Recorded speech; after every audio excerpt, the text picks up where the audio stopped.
Hi there. Welcome back to the show. It is so good to have you here. Welcome back to Monday Morning Mojo, the podcast designed to help you start your week with clarity, confidence, and a mindset that moves you forward. I want to talk today about something that comes up, I think, for so many high performing people, especially leaders, entrepreneurs, and women stepping into bigger roles. It's something that we don't always talk, I think, enough about or talk openly about, but almost everyone has felt it at some point, and that is imposter syndrome. You know, it as that quiet voice in the back of your mind that whispers, what if I'm actually not capable? What if I really don't have what it takes? What if one day they figure out that I don't really belong here? What's fascinating about imposter syndrome is this, that for those of us experiencing it, for most people, it is usually the people who are actually doing very well. It is common among people who have done the work, who have the experience as well as the credibility. They're growing, they're stretching, and they're stepping into new territory. And that's why this question pops up. So it really has nothing to do with our capability. It has everything to do with when our growth hasn't quite caught up with our identity. And so I want to unpack this for us. I want to really dig into it because understanding what's happening around imposter syndrome can completely change how you respond to it. And I want to start out by saying I have absolutely found myself in that sort of thinking. I absolutely have been affected by imposter syndrome. And it is something that will probably pop up for me again. And we'll get into that too, because I think for those of us who are really achieving at a high level, it is when we feel stretched and when we step into new roles and identities, it can leave us feeling like maybe we're not ready. And so when we talk about imposter syndrome today, I want you to understand too that there's nothing wrong with you. And this is not saying that you're not good enough. It's just helping you, I think, face some of the thoughts that might be showing up in your own mindset. One of the other reasons why I wanted to talk about this today is because I think many of us have assumed or assume that imposter syndrome has something to do with confidence. And that if we were truly more confident, we would never feel this way. But that's really not true. Imposter syndrome doesn't show up because you're unqualified. It shows up because you're just growing. And when we're moving into these new levels and new leadership roles and, taking on more responsibility or saying yes to bigger opportunities or suddenly stretching in our visibility and responsibility, all of those things have our brain feeling like it's entering into some unfamiliar territory. And remember, your subconscious mind is here to serve you, and it's also here to keep you safe. So when we go into these new growth phases, when we step into some unfamiliar territory, and our brain just works to keep us safe, it starts scanning for risk. And it starts to make a lot of comparisons, and it starts to do its own research. And so your mind has you comparing yourself to other people. It has you questioning your readiness, and it has you starting to put more highlights on things you don't know than really getting grounded and reassured in all of the knowledge you do have. And so what happens, I think, to a lot of us is that we start to interpret that internal discomfort as something else. And it has us thinking in ways that say that maybe I'm not good enough. And I think what that feeling starts to provide is this sense that we're not really positioned or we're not ready for whatever it is that we're doing. But what if the feeling isn't really evidence that you don't belong? What if it's actually evidence that you're just expanding? And so I recently had an opportunity to teach imposter syndrome for a leadership group, and it was really exciting to get into this conversation. And in my research, I came across Dr. Valerie Young. And Dr. Young studied imposter syndrome and identified 5 common patterns in how people experience it. So I want to share that with you here on Mojo because I thought this was really fascinating. Because I think once you understand these patterns, something powerful can happen. You can realize that it's not that you're an imposter. If you take one thing away from today's conversation, I hope it's that you're not an imposter. It's that your brain has developed a certain belief system around competence and success, and that you also can reprogram, you can reframe, and you can have a very different dialogue. So let's walk through these 5 common patterns that show up with imposter syndrome. So the first one is called the perfectionist. And the perfectionist sets extremely high expectations for themselves. And if they don't meet those expectations 100%, they feel like they failed. Even when they've done or they're doing an incredible job, they tend to focus on only that little bit, that 2% maybe that went wrong, instead of the 98% that went right. And so the perfectionist believes if it's not perfect, it doesn't count. And that mindset can create a lot of pressure, constant pressure for high levels of performance that might be unrealistic. Or in terms of the perfectionist, because they're striving for these high levels, they don't recognize that maybe they've already achieved or perform at a high level. So that's number one, is the perfectionist. So I'm curious, as you listen to these 5 patterns, which one do you think you are? Where do you show up in terms of when you have these thoughts around imposter syndrome? Are you the perfectionist? Or maybe you're the soloist. Number 2 is the soloist. The soloist believes they have to do everything themselves. And they tend to believe that if they ask for help, it shows some sort of weakness. It shows that maybe they don't have the capability. And so they tend to carry the entire weight of a project or the weight of responsibility as leaders all on themselves. And that pressure has them believing that, again, they're not good enough. And so they tend to not see how leadership is amplified through collaboration. They tend to believe that if it's to be, it has to be up to them. And so they don't really engage and they don't empower other people. And so the soloist has this belief that it's all on them. And then, of course, that kind of pressure can have them feeling the weight of anything that they don't do well or something that they don't know. And that's because they won't reach out and ask for help. So they've got to find a way themselves.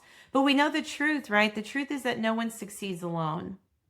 So that's the second one. The third pattern that shows up often around imposter syndrome is believing that you have this natural genius, that your competence should come easily and quickly to you.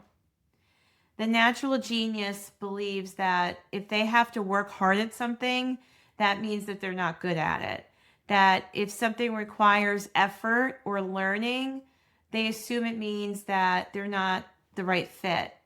And really, when you hear this and you understand that quite the opposite is true, right? That mastery requires time. That how could we possibly logically know everything at such a high level? But this becomes a default belief system for some of us. And that can cause a lot of feelings around not being adequate, not feeling like you're smart enough, because you believe that you're supposed to know everything or that it should come easy to you. The natural genius has a really hard time with struggling to learn something new. They think that it should just be something that they can figure out quickly. And so the truth, though, again, around that is that the most successful people are usually the ones who are willing to learn and honestly learn in a very outward public way and grow through the process. Because what we know to be true is that we learn through everything. We learn through our successes and our failures. And I think sometimes our failures teach us way more because we had to probably look at what worked, what didn't work, adopt new thoughts, strategies. Maybe it brought us back to the drawing board in some case, so we had to learn something new. The opposite, or the reframe, when you think that you might have this propensity to think that you have to be this natural genius, is to accept and understand that your learning process is a lifelong commitment and that it's okay if you need more time or if you need someone to help you figure it out. That doesn't have anything to do with your intelligence. And then the fourth one that you might find could be you is something that Dr. Young calls the expert. And the expert feels like they must know everything before they can speak up, lead, or move forward. They are uncomfortable in a room full of people not having enough information about what is being discussed. And so they might play smaller or hold back because they want to be perceived as having the knowledge. And if they don't have the knowledge, they may enter into a negative self-talk spiral that has them believing that they should know more, that they need more information. Maybe they even need to go and get more education through certifications or degrees. They're constantly in this preparation and research mode. And that can keep them from being productive. That can keep them from also engaging with a team.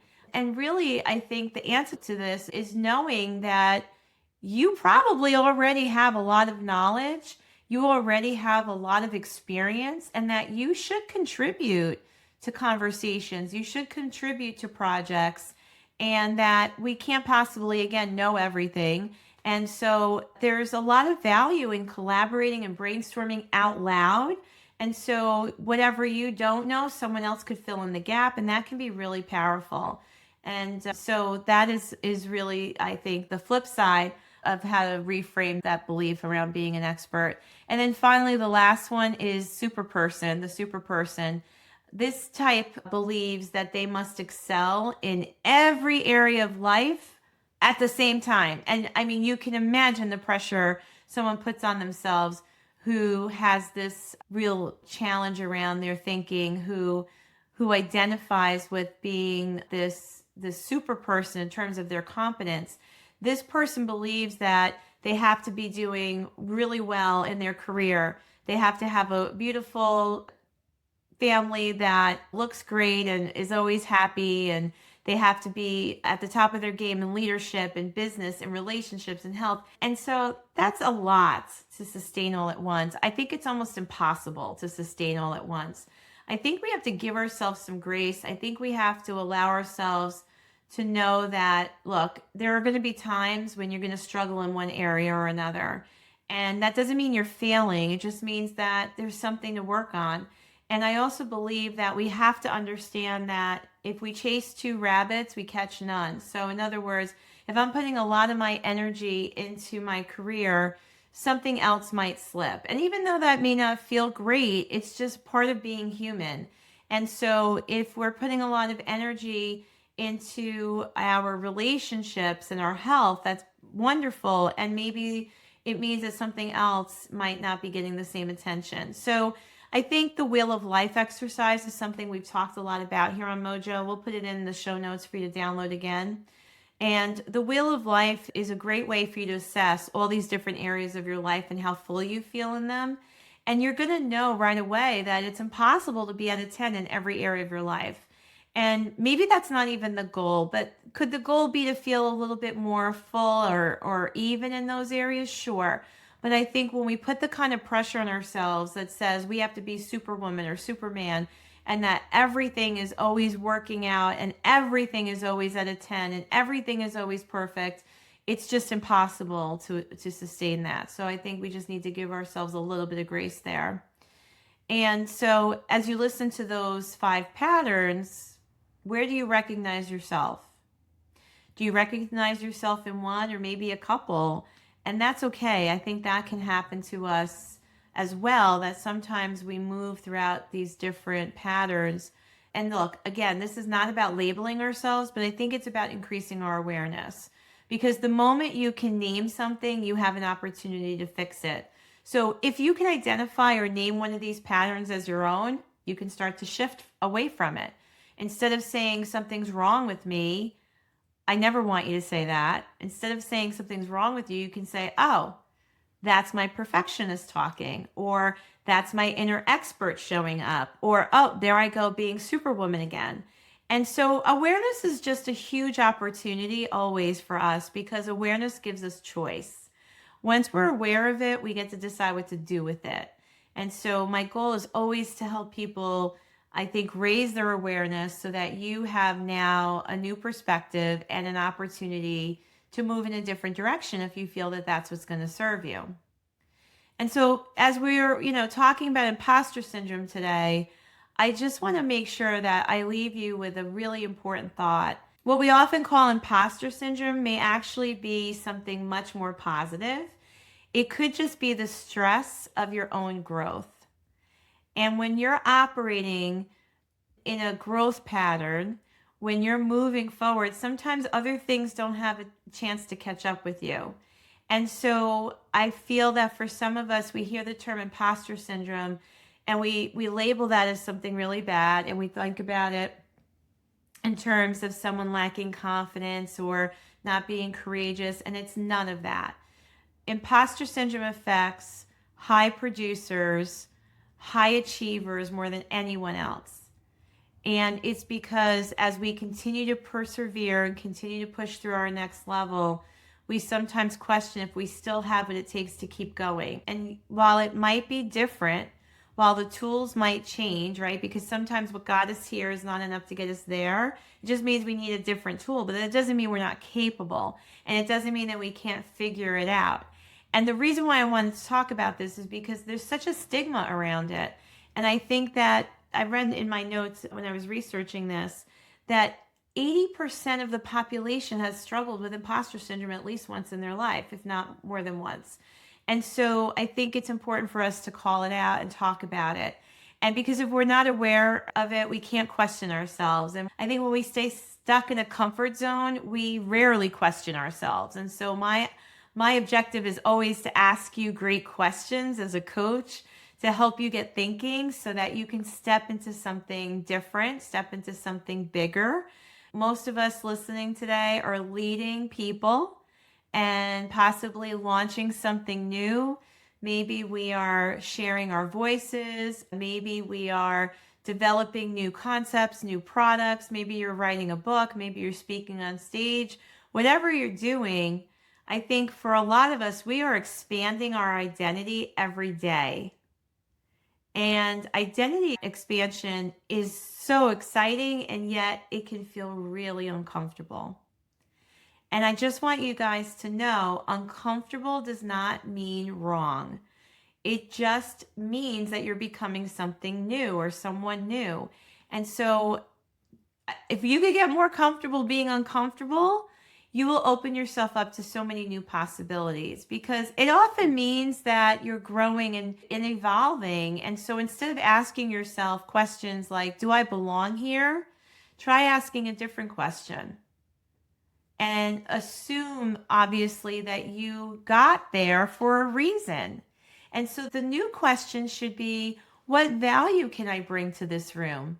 Rather than saying, do I belong here? And that shift will move you from self-doubt to wanting to contribute, to wanting to show up in bigger ways, to self-confidence and self-affirming thoughts. And I think when we can stand firm in knowing that we have a lot to offer, that what we offer might be different than someone else is offering, which is fine, we get really excited to want to contribute. And I think leadership is always about contribution. Leadership is always about sharing who you are, your knowledge, your experiences with other people to shape what they're doing and help them think differently and help them move forward, just like other people did for you. So, when we can shift from self-doubt to contribution, we have the ability to facilitate change around us. So I feel like this is landing for someone who might have been feeling a little uncertain lately. And if that's you, I'm excited that you got to hear this message. And, there's so much more we could talk about on this subject, on imposter syndrome. But I think that the most important thing for you to take away from this today is that if you're stepping into something new, if you're questioning whether you're ready, let me offer you this. The fact that you care enough to question yourself, the fact that you're even reflecting on it, the fact that you know you want to grow, the fact that you are always committed to being a lifelong learner and raising your hand to say, yes, I'll lead, all of that is so important for you to recognize, because those are not the signs of an imposter. Those are the signs of someone who's evolving and growing. And growth almost always feels uncomfortable before it feels natural. So, look, guys, just give yourself permission to keep going, keep learning, keep expanding, and most importantly, keep trusting yourself that you belong exactly where your growth has taken you, exactly where your growth is leading you. That is your path. And I'm right here cheering you on. Thank you for listening to this podcast. I am so grateful to you. And if this episode resonated with you, please right now share it with someone who might need to hear it too. And if you haven't already, subscribe to the show. And the greatest compliment you could pay me, if you find value in this every week, the greatest compliment you could pay me is to leave me a review. So if you could go back to wherever you're listening to this podcast and leave me a 5-star review and share your thoughts about the podcast, that would be really, really an amazing gift that you could give me. And if there's anything I can do for you personally, if you're interested in learning what it might be like to working with me as a coach, if you are interested in having me come and speak or teach, just reach out to me. You can find me on social. You can send me a message and DM me, and I'd be happy to always have those conversations with you. So, as always, thank you, and go make it a great week.